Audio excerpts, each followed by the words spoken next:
ಇದಕ್ಕೆ ಹೇಳ್ತಾರೆ absolute cinema. ಇವ್ರನ್ನ ಬರೀ ಇದೊಂದೇ ಸಿನಿಮಾ ಅಲ್ಲ, ಬೇರೆ ಬೇರೆ ಸಿನಿಮಾಗಳಲ್ಲೂ ಕೂಡ ನೋಡಿದ್ವಿ. ಎಕ್ಸ್ಪೆಷಲಿ ಇವ್ರನ್ನ ನೋಟಿಸ್ ಮಾಡೋದು ಲಕ್ಷ್ಮೀ ಬಾರಬ್ಬ ಸೀರಿಯಲ್ ಇಂದ 2013ರಿಂದ 2020ವರೆಗೂ ನಡೀತದ್ದು.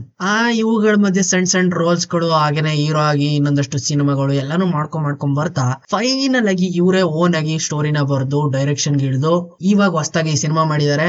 ಫ್ಲರ್ಟ್, ಹುಡುಗಿರ ಜೊತೆ full flirt, naughty boy and play boy. Star casting ಅಲ್ಲಿ ಕಿಚ್ಚ ಸುದೀಪ್ ಅವ್ರ ಹೆಸರು ನೋಡ್ಬಿಟ್ಟು ಇವ್ರು ಯಾಕೆ ಮಾಡಿರ್ಬೋದಾ, ಹಾಗಿದ್ರೆ ಏನಿರ್ಬೋದು ಅಂತ ಸ್ವಲ್ಪ ಎಕ್ಸೈಟ್ ಆಗ್ಬಿಟ್ಟೆ. ಇನ್ನ ಟ್ರೈಲರ್ ನೋಡಿದಾಗ ಅನ್ಕೊಂಡೆ ಯಾವ್ದೋ ರೆಗ್ಯುಲರ್ ಕಾಮಿಡಿ ಸಿನಿಮಾ ಇರ್ಬೇಕು, ಸಾಧು ಕೋಕಿಲೆ ಅವರು ಹರಿದು ಬೀಸಾಕ್ತವ್ರೆ ಅಂತ. ಬಟ್ ಸಿನಿಮಾ ನೋಡಿದ್ಮೇಲೆ ವಾ, ಚಂದನ್ ಕುಮಾರ್ ಅವ್ರ ಒಳಗಡೆ ಈ ರೀತಿ ಒಬ್ಬ ಕತೆಗಾರ, ಒಬ್ಬ ರೈಟರು, ಒಬ್ಬ ಸ್ಕ್ರೀನ್ ಪ್ಲೇ, ಒಬ್ಬ ಡೈರೆಕ್ಟ್ರು ಆಲ್ ಇನ್ ಒನ್ ಇದಾನೆ ಅಂತ ಗೊತ್ತೇ ಆಗ್ಲಿಲ್ಲ ನಂಗೆ. ಬೇಸಿಕಲಿ ಇದು comedy, romantic and thriller movie. US certificate ಜೊತೆ ಕೊಟ್ಟವ್ರೆ, ಹ್ಯಾಪಿಯಾಗಿ ಫ್ಯಾಮಿಲಿ ಜೊತೆ ಕೂತ್ಕೊಂಡು ನೋಡ್ಬೋದು. ಕೆಲವೊಂದಷ್ಟು ಸೀನ್ಸ್ ಗಳನ್ನ ನೋಡಕ್ ಆಗಲ್ಲ ಫ್ಯಾಮಿಲಿ ಜೊತೆ. ಅದೇ ಫ್ಲೈಟ್ ಮಾಡ್ಬೇಕಾದ್ರೆ ಬರೋಬ್ಬರಿ 2.25 ಗಂಟೆ ಇರೋ ಈ ಸಿನಿಮಾ ಡಿಸಪಾಯಿಂಟ್ಮೆಂಟ್ ಝೀರೋ. ಆರಾಮಾಗಿ ಕೂತ್ಕೊಂಡು ಎಂಜಾಯ್ ಮಾಡ್ತಾ ಇರದೆ. ಫುಲ್ ಸ್ಟಾರ್ಟಿಂಗ್ ಇಂದ ಹಿಡಿದು ಎಂಡ್ ವರ್ಗು ಫುಲ್ ಪೈಸಾ ವಸೂಲ್ ಸಿನಿಮಾ ಇದು. ಕಾಮನ್ ಆಗಿ ಈ ಸಿನಿಮಾದಲ್ಲಿ 3 ಕ್ಯಾರೆಕ್ಟರ್ ಗಳು ತುಂಬಾನೇ ಹೈಲೈಟೆಡ್ ಆಗಿದ್ವು. ಚಂದನ್ ಕುಮಾರ್, ಗಿರೀಶ್ ಶಿವಣ್ಣ, ನಿಮಿಕಾ ರತ್ನಾಕರ್. ಇವ್ರ ಸುತ್ತಾನೆ ಸುತ್ತಾಕುವಂತ ಸ್ಟೋರಿ ತುಂಬಾನೇ ನೆಕ್ಸ್ಟ್ ಲೆವೆಲ್ ಅಲ್ಲಿ ಇತ್ತು ಮಾತ್ರ ಸ್ಟೋರಿ. ಅದ್ರಲ್ಲೂ ಕೂಡ ಸಸ್ಪೆನ್ಸ್,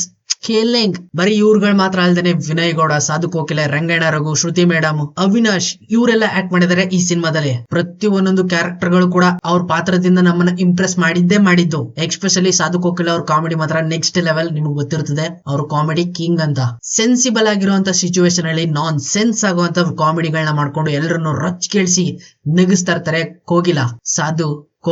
ಚಂದನ್ ಅವರು ಇಲ್ಲಿ ಕೃಷ್ಣಗೆ ಆಕ್ಟ್ ಮಾಡಿದ್ದಾರೆ. ಕೃಷ್ಣನ್ ಲೈಫ್ ಅಲ್ಲಿ ಏನೋ ಒಂದು ಸಮಥಿಂಗ್ ದೊಡ್ಡದಾಗಿ ಘಟನೆಗಳು ನಡೀತಾ ಇರ್ತವೆ ಅಂತ ಅನ್ಕೊಂಡ್ರೆ, ಇವನು ಆರಾಮಾಗಿ ಜಿಮ್ ಟ್ರೈನರ್ ಆಗಿ ಬರೋ ಹುಡುಗಿರಿಗೆ ಟ್ರೈನಿಂಗ್ ಕೊಟ್ಕೊಂಡು ಅವ್ರಿಗೂ ಸ್ವಲ್ಪ ಟ್ರೈನಿಂಗ್ ಕೊಡ್ತಾ ಇರ್ತಾರೆ. ಟಿಪ್ಸ್ ಎಲ್ಲ ಕೊಡ್ತಾ ಇರ್ತಾರೆ ಅವ್ರ ಫ್ಲಾಟ್ ಅಲ್ಲಿ. ಇದೇ ಗ್ಯಾಪ್ ಅಲ್ಲಿ ಇವನ್ ಚಡ್ಡಿ ದೋಸ್ತು ಕೂಡ ಬಂದ್ಬಿಟ್ಟು ಇವನ್ ಜೊತೆಗೆ ಅಟ್ಯಾಚ್ ಆಗ್ಬಿಡ್ತಾನೆ. ಇವನಿಗೆ ಆಲ್ರೆಡಿ ಮನೆಯಿಂದ ಒಂದು ಒಳ್ಳೆ ಸೂಪರ್ ಆಗಿರೋ ಹುಡುಗಿನ ಹುಡುಕ್ಬಿಟ್ಟಿರ್ತಾರೆ. ಅವಳೇನೆ ನಿಮಿಕಾ ರತ್ನಾಕರ್. ಇಂತ ಸೀದಾಗಿರೋ ಟೈರ್ಗೆ ಇಂತ ಪೀಸಾ.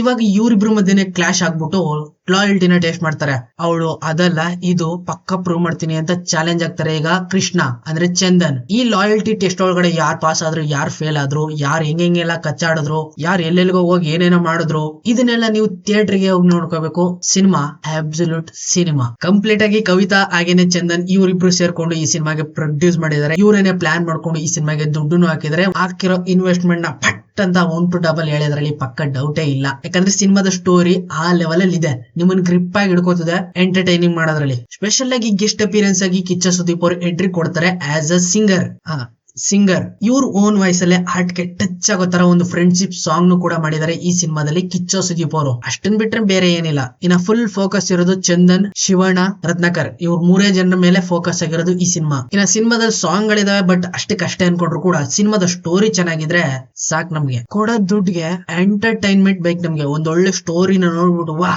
ಅನ್ಬೇಕಲ್ಲ, ಅದು ನಿಮ್ಗೆ ಇಲ್ಲಿ ಸಿಗ್ತದೆ ಪಕ್ಕ. ಇಂಟರ್ವಲ್ ಗೆ ಕರೆಕ್ಟ್ ಆಗಿ ಕ್ಯಾರೆಕ್ಟರ್ ಎಕ್ಸ್ಚೇಂಜ್. ಚಂದನ್ ಒಳಗಡೆ ಇರುವಂತ ಒಂದು ಮೃಗ ಅವ್ನು ಬತ್ತಿದಂಗೆನೆ ಏನಿದು ಈ ರೀತಿ ಟ್ವಿಸ್ಟ್ ಆಗಿದ್ರೆ ನೆಕ್ಸ್ಟ್ ಏನಾಗಿರ್ಬೋದು ಅಂತ ಕ್ಯೂರಿಯಾಸಿಟಿ ನಮ್ಮನ್ನ ಇನ್ನೂ ಗ್ರಿಪ್ ಆಗಿ ಇಟ್ಕೊಬಿಡ್ತು. ಸ್ಕ್ರೀನ್ ಪ್ಲೇ ಒಳಗಡೆ ಆಕ್ಟಿಂಗ್ ಮಾತ್ರ ಎಲ್ಲರದ್ದು ಜಕಾಸ್. ಅದರಲ್ಲೂ ಕೂಡ ಚಂದನ್ ಅವ್ರದ್ದು ಸ್ಕೇಲಿಂಗ್. ಎಕ್ಸ್ಪೀರಿಯನ್ಸ್ ಕ್ಯಾಂಡಿಡೇಟ್ ಆಗಿರೋದ್ರಿಂದ ಇವ್ರ ಆಕ್ಟಿಂಗ್ ಬಗ್ಗೆ ಮಾತಾಡೋ ಅಂತ ಅವಶ್ಯಕತೆ ಇಲ್ಲವೇ ಇಲ್ಲ. ನೋ ಡೌಟ್ 100ಗೆ 200% ಎಫರ್ಟ್, ಪೈಸಾ ವಸೂಲ್. ಇನ್ನು ಫಸ್ಟ್ ಹಾಫ್ ಅಲ್ಲೇ ಒಂದು ಸ್ಟೋರಿ ಆದ್ರೆ ಸೆಕೆಂಡ್ ಹಾಫ್ ಅಲ್ಲೇ ಒಂದು ಸ್ಟೋರಿ. ನಿಮ್ಮನ್ನ ಯಾವ ರೀತಿ ಬ್ಯಾಲೆನ್ಸ್ ಮಾಡ್ಕೊಂಡು ಹೋಗುತ್ತೆ ಅಂದ್ರೆ, ವಿಚಿತ್ರವಾಗಿ ಏನೋ ನಡೀತಾ ಇದೆ ಇಲ್ಲಿ, ಏನೋ ಒಂದು ಸೀಕ್ರೆಟ್ ಇರೋದಂತೂ ಪಕ್ಕ. ಏನಂತ ರಿವೀಲ್ ಮಾಡೋವರೆಗೂ ನಮ್ಗೆ ಕ್ಯೂರಿಯಾಸಿಟಿ ಹಂಗೆ ಗ್ರಿಪ್ ಆಗಿ ಇಟ್ಕೊಂಡು ಕೊಡ್ತಿರ್ತದೆ. ಎಲ್ಲೂ ಹೋಗ್ಬಿಡ ಮರೆಯ ಕೂತ್ಕೊ, ಇಲ್ಲಿ ರಿವೀಲ್ ಮಾಡ್ತೀನಿ ಕ್ಲೈಮ್ಯಾಕ್ಸ್ ಅಲ್ಲಿ ಅಂತ.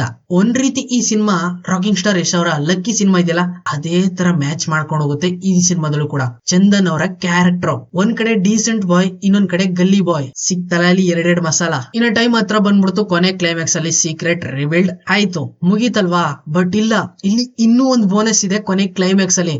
ಇದು ನೋಡ್ಬಿಟ್ಟು ಅಬ್ಬಬ್ಬಬ್ಬ, ಚಂದನ್ ಅವ್ರ ತಲೆ ಒಳಗಡೆ ಈ ರೀತಿ ಒಬ್ಬ ಡೈರೆಕ್ಟರ್ ಇರೋದಕ್ಕೆ ಹೇಗ್ ಸಾಧ್ಯ? How is this possible? Oh my god. ಒಟ್ಟಲ್ಲಿ ಚಂದನ್ ಅವರು ಆಲ್ ರೌಂಡ್ರು. Acting, screen play, direction, dialogue, direction. ಇವತ್ತು ಅವ್ರ ಒಳಗಡೆ ಇರುವಂತ ಒಬ್ಬೊಬ್ರುಗ ಆಚೆಗೆ ಬಂದ್ಬಿಟ್ಟ ಈ ಸಿನಿಮಾದ ಮುಖಾಂತರ. ಒಂದು ಬೇಜಾರ ಏನಪ್ಪಾ ಅಂದ್ರೆ, ಕೊನೆ ಕ್ಲೈಮ್ಯಾಕ್ಸ್ ಅಲ್ಲಿ ಇನ್ನೊಂದು ಕ್ಯಾರೆಕ್ಟರ್ ಇರ್ತದೆ. ಒಂದು ಜೆಂಟ್ಸ್, ಇನ್ನೊಂದು ಲೇಡಿ. ಜೆಂಟ್ಸ್ ಏನೋ ತೋರ್ಸಿದ್ರು, ಬಟ್ ಕೊನೆ ಕ್ಲೈಮ್ಯಾಕ್ಸ್ ಅಲ್ಲಿ ಇರುವಂತ ಆ ಲೇಡಿ ಕ್ಯಾರೆಕ್ಟರ್ ಗೆ ಏನಾದ್ರೂ ಇಡ್ಬೇಕಾಗಿತ್ತು ಅಂತ ಅನ್ಸ್ಬಿಡ್ತು.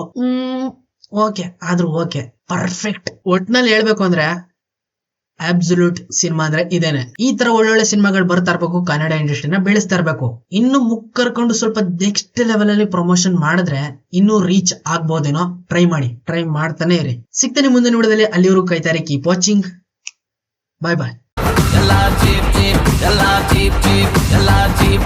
ಎಲ್ಲ ಚೀಪ್